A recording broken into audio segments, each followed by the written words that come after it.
No ano anterior ao 40º aniversário, o Prémio Pessoa voltou a ser atribuído a uma mulher.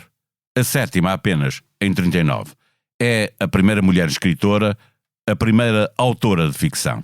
Lídia Jorge está já a preparar um novo livro para lançar em 2026. Escreve sobre o presente. Porque hoje é domingo, voltamos a ler a revista do Expresso a partir do tema de capa. Diz a escritora: a literatura é um punho erguido contra Deus a dizer fala. A Lídia Jorge. Então, ofereça-me essa história. 5 anos depois, o Prémio Pessoa volta a distinguir uma mulher.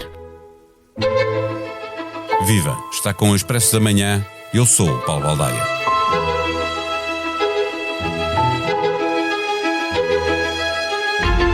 A escritora de ficção é muito realista quando olha para o nosso tempo e é sobre ele que quer escrever o próximo livro, olhando também para o futuro e convocando a esperança que deu título ao discurso que estava a escrever em Ponta Delgada, onde soube que acabara de ganhar o Prémio Pessoa, criado por Francisco Pinto Balsemão, agora apoiado pela Caixa Geral de Depósitos. A mulher que a 10 de junho alertou contra a ascensão de poderes autoritários e a fúria revisionista, também nos lembrou que somos descendentes do escravo e do senhor que o escravizou. Para Lídia Jorge, Portugal é fruto de misturas e é isso que pode ajudar a mitigar os extremismos. Passou mal por causa da liberdade com que discursou no Dia de Portugal, foi insultada, ameaçada, resistiu e prepara-se para publicar em livro esse discurso de 10 de junho, porque a vida exige que façamos alguma coisa com ela e ela diz: é um fósforo, alguma vez teremos de o riscar. Percebe-se a vontade de Lídia Jorge arriscar, como podia ser de outra maneira se ela acredita que o prioritário é a beleza que a linguagem cria e que nos salva. Construímos este episódio a partir da paginação da conversa de duas jornalistas, Cristiana Martins e Luciana Leider-Ferb, com a Prémio Pessoa 2025. Na revista, as entrevistadoras, seguindo o mapa da paginação, foram deixando destaques do que lhes disse a escritora e nós fomos ao gravador buscar esses sons para, a partir deles, conhecermos quem é, neste momento, a mulher e quem é também a conselheira de Estado.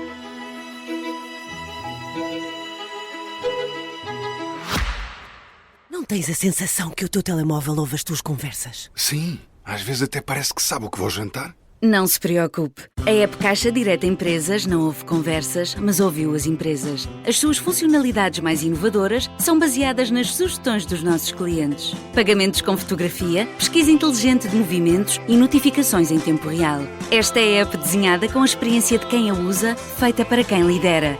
Faça o download. Caixa, com o banco certo ao seu lado, a sua empresa cresce.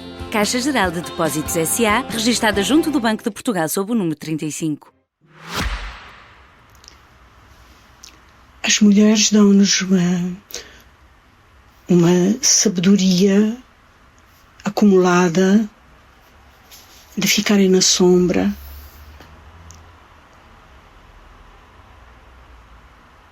e de serem corpos que sangram e dão leite e alimentam a vida. Acho que é isso. A gente tem isso acumulado, sabe? Damos tudo, né? Tudo. A gente dá tudo. A gente dá tudo. A gente dá tudo. Viva Cristiana Martins, viva Luciana Leider-Ferb. Começo a nossa conversa por onde acaba a vossa, porque em 39 edições do Prémio Pessoa, Lídia Jorge é apenas a 7ª mulher a recebê-lo. Já lá vamos ao que ela entende que deve ser a literatura e a sociologia na literatura, mas não há como escapar. De todos os premiados, apenas 18% foram mulheres. Na forma como termina a entrevista, o que nos está a dizer Lídia Jorge sobre o que é ser mulher? Cristiana. Esse momento foi como disseste, o fim da nossa conversa. Foi uma conversa de cerca de 1h20 e tal minutos. E foi, eu posso dizer, o momento mais emocionante, embora a entrevista tenha tido vários momentos emocionantes, porque Lídia Jorge, percebe-se pelo som, Lídia Jorge entrou ali na sua própria intimidade, pode-se dizer, e éramos 3 mulheres a conversar, e houve ali uma conjugação. O que Lídia Jorge diz sobre ser mulher?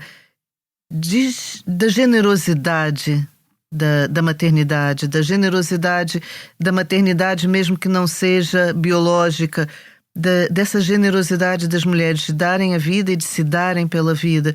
Portanto, foi um momento muito bonito. O que achaste, Luciana?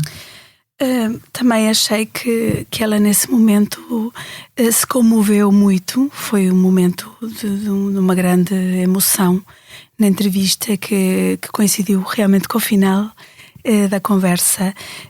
Eu penso que a Lídia estava a dizer sim, que a mulher tem, digamos, dentro de si essa generosidade, não é?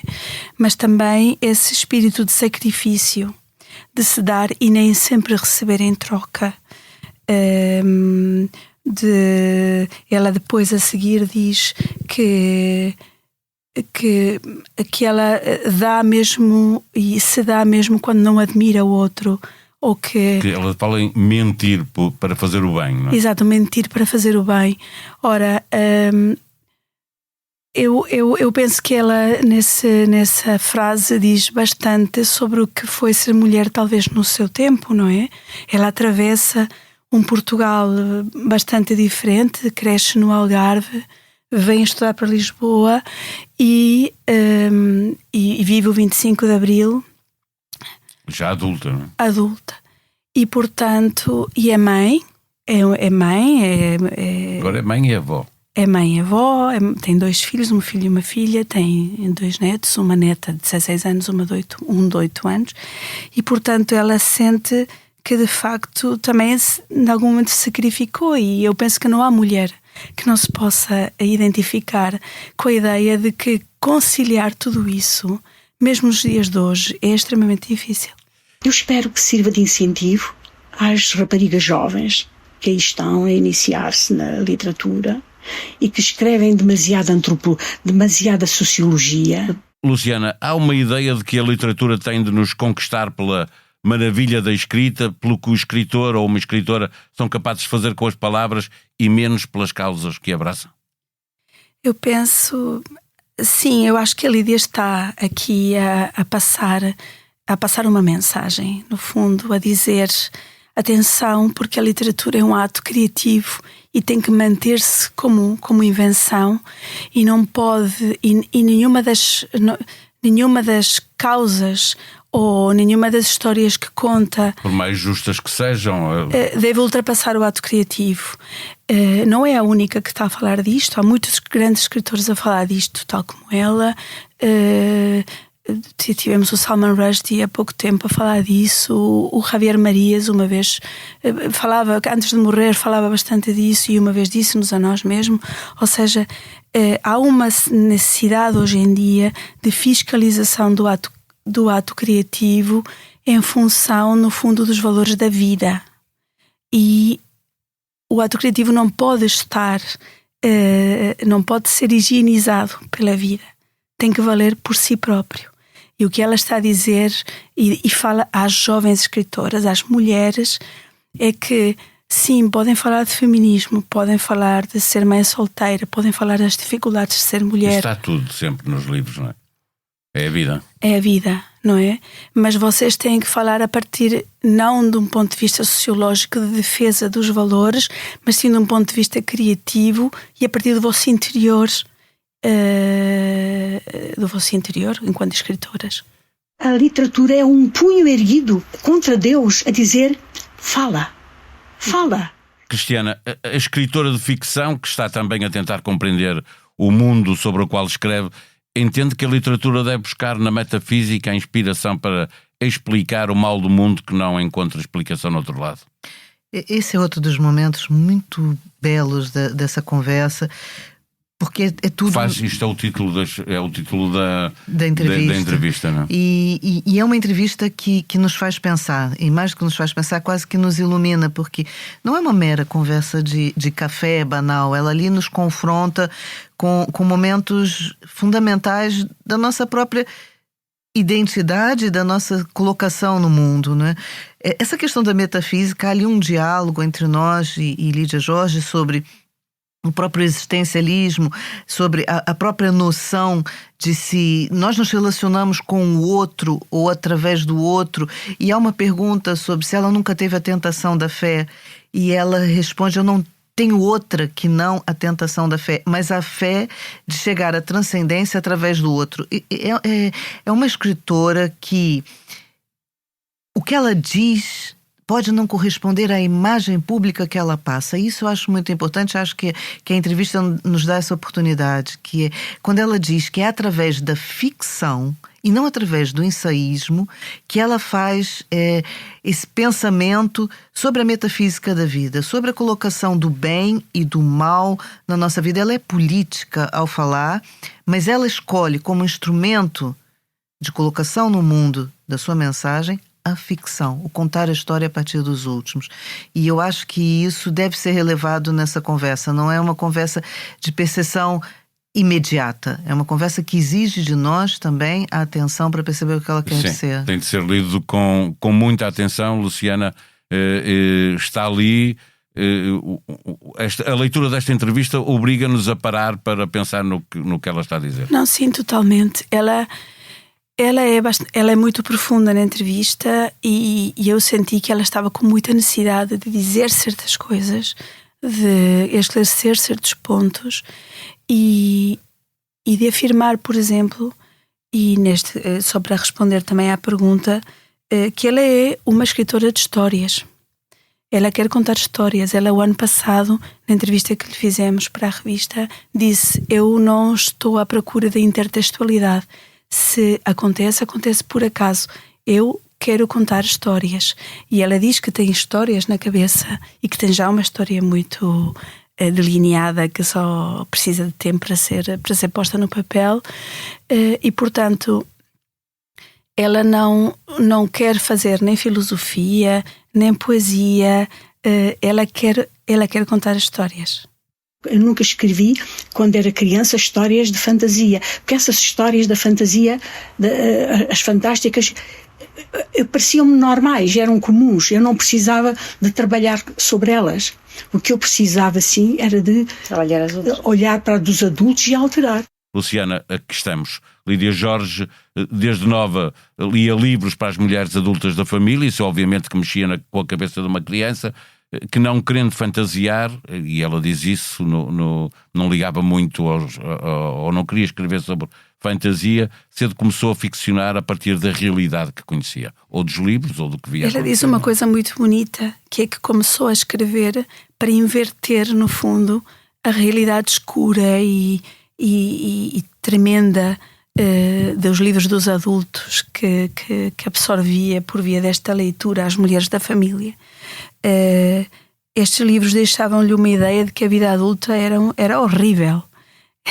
E ela queria inventar histórias melhores, finais felizes, queria que a literatura fosse uma ferramenta para ela alterar essa realidade. Porque a fantasia ela já a tinha. Basicamente é isso que ela diz. Os livros de crianças eram muito de fantasia, mas sim, ela desde muito nova quis ir mais à frente, não é? Ou seja, não era normal que uma criança estivesse mais ligada à fantasia. O que parece é que a dinâmica da família dela a fez ir mais para a frente, porque ela foi encarregue, ela diz assim: eu tive que aprender a ler rápido e logo muito bem, porque o meu papel passou a ser o de ler às mulheres da minha família. Enquanto para elas terem, exatamente, as mãos livres para elas trabalhar. A democracia não cria heróis. A democracia é iconoclasta, permanentemente. Não deixa ninguém impune. Persegue as pessoas, mesmo aqueles que deram a vida inteira, não são reconhecidos. Por contrário, não há estátuas. É muito interessante. Não há estátuas para os democratas. Não há. não há estátuas para os democratas. Cristiana, a escritora é também uma mulher política, com uma belíssima intervenção no 10 de junho, por exemplo, pessimista em relação às gerações mais novas e ao valor que dão à democracia e à liberdade? Transpira isso, não? Não acho que seja pessimista. Eu acho que ela é muito realista e nos confronta com esse pragmatismo, que não é um pragmatismo a que nós estejamos habituados, ou seja, nós vivemos numa sociedade que tem vários ídolos e que são ídolos muitas vezes até que se sucedem rapidamente uns aos outros, são voláteis, e ela coloca a frase aqui com esse espanto, que é: não há estátuas para os democratas. E realmente, se nós começarmos a pensar, ela entra no fulcral da própria democracia, ao dizer que a democracia é permanentemente crítica, contesta. É verdade, a democracia, por essência, não visa a permanência das lideranças de maneira indefinida. Isso é uma ditadura. E, portanto, ela toca aqui na realidade mais concreta do que é a prática democrática. Portanto, eu não acho que isso seja pessimismo, mas ela também chama a atenção para a necessidade que os jovens têm de terem referências, de terem role models, de terem figuras que lhes sirvam de guia, digamos assim. E nesse momento, os guias têm uma linguagem agressiva, têm uma linguagem que nos confronta. Mesmo em relação ao 10 de junho que tocaste aqui, é preciso dizer que ela assume ter sido perseguida de uma maneira muito dura. Certo, no próprio bairro. E no próprio bairro que ela vive, chegaram a desejar que ela se mudasse. Durante uma tarde, chegaram a desejar que ela morresse. Apenas porque o fundamental daquela mensagem pode se resumir que ela dizia: não há portugueses geneticamente puros, nós somos todos fruto de uma mistura e de uma conjugação. Isso caiu muito mal no ar dos tempos que nos cerca. Portanto, eu não acho que ela seja pessimista, eu acho que ela é realista e nos faz olhar para um espelho e tomarmos as decisões, não é? O processo de direito é um direito primitivo, é o direito do forte, é o direito do troglodita. Aquele que quer dizer isto é gravíssimo, porque é o troglodita primitivo, com os sentimentos primitivos, envolvido em peles de animal, com o domínio tecnológico todo na mão. A questão, os tais heróis que os mais jovens procuram, estarão nas redes sociais entre os que lutam contra os outros, citando a necessidade de estar, criando, aliás, a necessidade de estar do lado dos vencedores. Novamente isso, não é, Luciana? O que me parece é que ela está aqui a dizer a linguagem do tempo. Ela fala na neta, por exemplo, é essa linguagem das redes sociais, é uma linguagem que jovens perseguem jovens e fazem bullying, e, portanto, aqui um momento da história em que nós vivemos, em que os vencedores têm essa conjugação de uma linguagem agressiva e de um instrumental tecnológico que eles utilizam para veicular essa linguagem agressiva. Luciana. É engraçado porque tive mais ou menos uns dias depois, conversei com o Gonçalo M. Tavares sobre o último livro dele, O Fim dos Estados Unidos da América, e ele disse exatamente a mesma coisa. Disse: somos animais medievais com tecnologia. Então nós estamos a recuar em termos humanistas. Diz a Lídia, está nas mãos dos mais trogloditas, não é? Sim. São eles que dominam a tecnologia. Sim. E dominam a partir desse primitivismo, digamos assim, em termos humanistas. Ou seja, estamos a recuar em termos do humanismo e da humanidade, e em termos de valores, e avançar tecnologicamente de maneira a que podemos fazer muito pior ao outro, não é? Podemos fazer muito mal ao outro. Nós estamos nesta vida para alguma coisa. A nossa vida é um fósforo, não é? Tarde ou cedo a gente tem de riscá-lo, não é? Portanto, para que é que a gente está aqui se não for de facto para riscar? Riscar aqui, eu quando li a entrevista pensei, riscar é arriscar, e estou a perguntar-vos, que vocês estavam lá, arriscar lutar pelo que acreditamos, pela justiça, pela solidariedade. É isso que nos está a dizer a escritora? Sim, e pela mensagem que ela defende, que ela acredita. Não podemos esquecer que ela é uma conselheira de Estado. Ela está presente, ela está sentada à mesa com o presidente da República e com outras figuras senatoriais da nossa sociedade, da nossa política. E essa resposta veio a propósito dela nos anunciar que vai ser publicado o discurso do 10 de junho, o tal discurso polêmico. E ela foi confrontada, mas se isso já lhe trouxe problemas, vai voltar a trazer. E ela respondeu dessa maneira, uma mulher de 79 anos, disse, sim, mas afinal nós estamos aqui para quê? Ela está a se oferecer, para se riscar, para arriscar. Luciana. Eu diria que este arriscar, é verdade que o contexto da entrevista coloca esta frase num arriscar mais político e cidadão, mas eu penso que ela também está a dizer que aos 79 anos tem muito para dizer, tem muito para escrever ainda. Não é? Ela passou, no fundo, a entrevista a anunciar que não vai parar.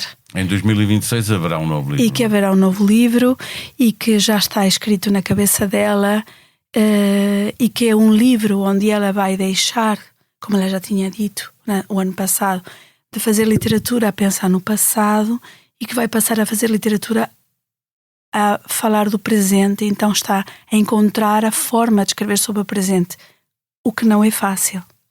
E ela quer enfrentar esta dificuldade porque acha que os escritores têm também este papel, a partir da arte, digamos assim. Maria e Mariana Gil, mãe e filha, são as convidadas do mais recente episódio do podcast, o tal podcast, para ouvir em duas partes. No final da primeira metade da conversa, Maria esteve prestes a partilhar uma história marcante, um dos episódios que integra o contínuo de embates étnico-raciais vividos pela família no contexto escolar. A conversa regressa agora, na segunda parte do podcast, de Georgina Angélica e Paula Cardoso, para conhecer o relato e as implicações que teve na família. Como se não bastasse ser relegada à condição de estrangeira no próprio país, Maria ainda teve de suportar a ostracização da sua herança cultural ao propor levar um doce cigano típico de Natal para a festa da escola. A sonoplastia deste episódio foi de João Martins. Nós vamos voltar amanhã. Até lá, tenham um bom dia.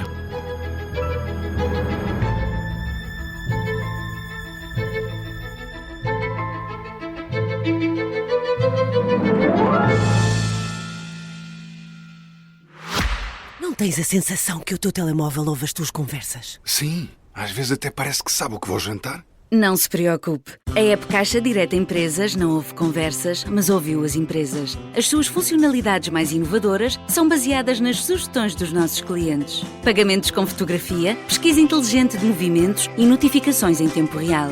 Esta é a app desenhada com a experiência de quem a usa, feita para quem lidera. Faça o download. Caixa, com o banco certo ao seu lado, a sua empresa cresce. Caixa Geral de Depósitos S.A., registada junto do Banco de Portugal sob o número 35.